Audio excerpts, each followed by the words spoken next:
매주 화요일, 목요일 이 시간 마제스터 전문가에게 투자의 기술을 배우는 시간입니다. 전문가님 안녕하세요. 네, 안녕하세요. 네, 지난 목요일에 이 투자의 기술을 복습을 해보면은 역발상과 낙폭과대 기회라는 주제로 해서 또 투자의 기술 알려주셨고, 오늘은 그럼 어떤 주제로 진행되나요? 네, 자, 오늘은 FOMC와 에코프로비의 LNF 이렇게 말씀을 드리겠습니다. 종목을 콕 집어서 얘기를 해주셨어요. 2000 소재 대표적인 이 두 종목에서 어떤 힌트를 좀 찾고 계신지 알려주시죠. 네, 자, 먼저 미국 시장을 보게 되면 사실 우리 국내 시장도 FOMC를 좀 기다리는 약간 관망의 모습이 좀 보이고 있는데요. FOMC 시장을 보게 되면 사실 나스닥 시장을 좀 보면 전저점이 깨지는 역배열 자리죠. 자, 우리가 테크 기업들의 기술적 포인트를 한번 좀 체크를 해보겠습니다. 자, 애플 같은 경우도 직전 저점선에 위치를 있고요. 자, 테슬라도 지금 보시면 오늘 마감이 3.7% 상승으로 마감을 했죠. 그리고 엔비디아가 저점이 깨진 이후에 오늘 약간 반등 정도만 좀 보여주는 약간 대표적인 테크 기업들의 지금 자리를 보면 많이 빠진 상황에서의 반등이단 말이에요. 예, 반등 흐름이 나오고 그러면 이게 우리 시장에서 어떤 영향을 미치느냐를 우리가 좀 체크를 해야겠죠. 그러면 원달러 환율을 오늘 우리가 체크를 좀 해보면 1264원에서 약세 기조를 좀 이어가고 있습니다. 그리고 원화가 약세가 좀 진행이 되니까 외인들이 사실 이 구간에서는 공격적으로 참여를 하는 모습들이 좀 보여줌에도 불구하고 우리 국내 시장에서는 매도가 나오고 있어요. 그러면 지난 시간에 이제 얘기했던 게 낙폭과대이고요. 낙폭과대는 시간을 투자해서 이제 어느 정도 이제 실적 모멘텀이라든지 성장 모멘텀을 기다리는 이런 굉장히 큰 메리트가 있는 자리다 이렇게 좀 볼 수가 있겠고요.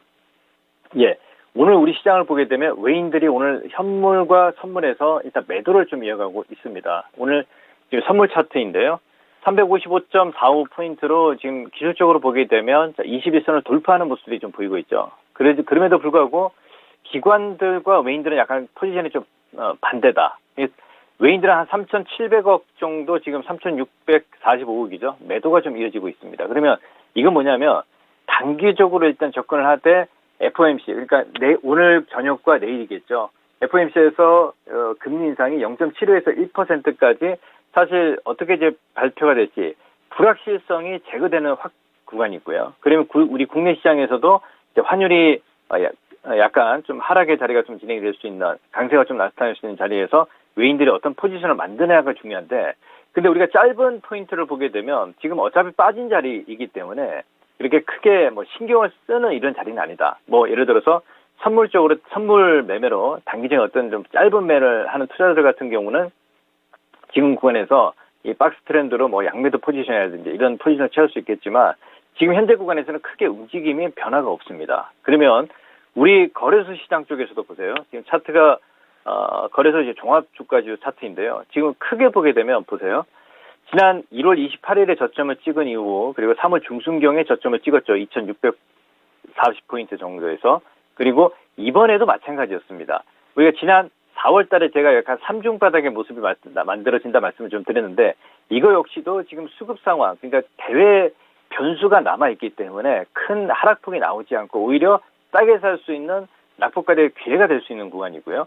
그러니까 이런 구간에서는 이제 대형주들을 모아가는 관점입니다. 그래서 오늘 지금 현재 2699포인트 선에서 지금 위치를 해 있지만 여전히 이제 분할 매수 관점으로 약간 좀 시간적인 여유를 두고 투자하는 관점을 대형주 쪽에서 말씀을 좀 해드리겠고요.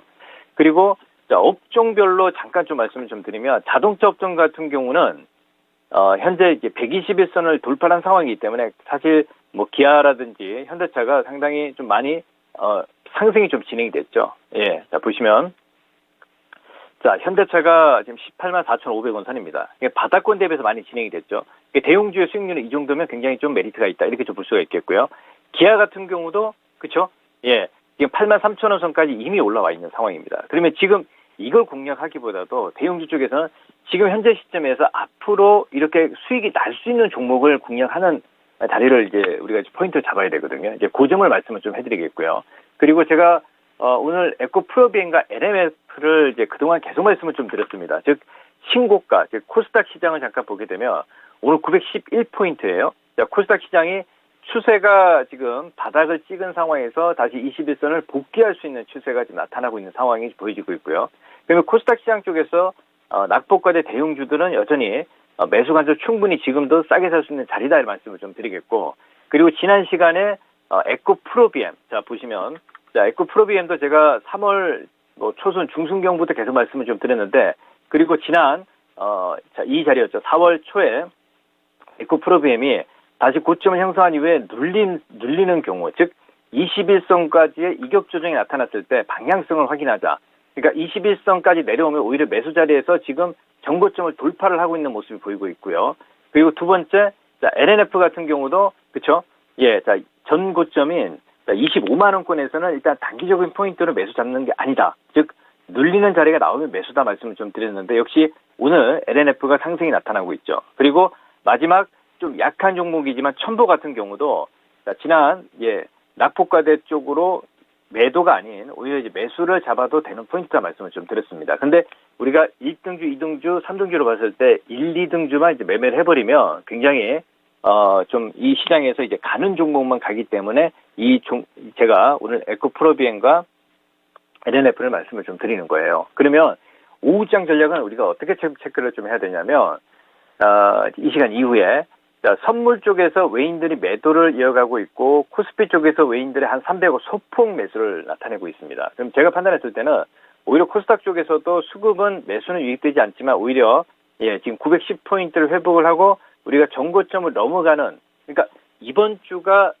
오늘 내일 FOMC 불확실성이 해소가 되는 국면이고, 자, 이번 주 금요일 또 미국의 이제 고용 지표를 발표를 합니다. 다음 주에 또 미국 CPI 지수가 좀 발표를 하고요.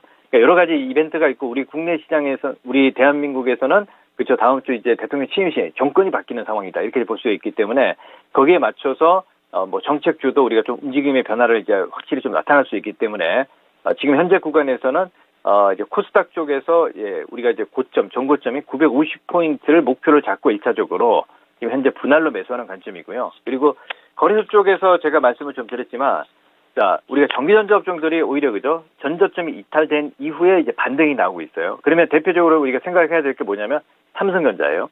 삼성전자도 굉장히 싼 자리이죠.